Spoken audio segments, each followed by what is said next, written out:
હા, અરબમાં એ બાજુ જાવ તો એને સોહર કહેવાય. ન્યાથી થોડાક હિન્દ બાજુ આવો, ભારત બાજુ આવો, હિન્દીમાં એને પતિદેવ કહેવાય. ન્યાથી સિંધમાંથી ઘુમરો મારી અને કચ્છની ધરતીમાં પ્રવેશ કરો અને કચ્છી બાઈને પૂછો કે ઈતા મુજો ધણી.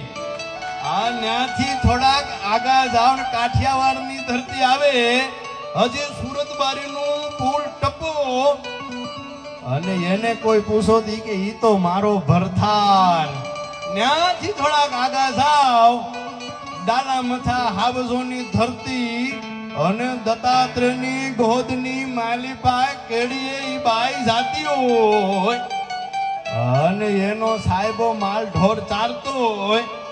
ઈ બાઈને કોઈ પૂછે તો ઈ કે ઈ તમારો હસબન્ડ, ઈ તમારો પતિ, તમારો ઈ ધણી, તમારો સોહર, તમારો ભરથાર તમારો, પણ મારો તો સાહેબો સાહેબો સાહેબો રે ગોવાળિયો રે મારો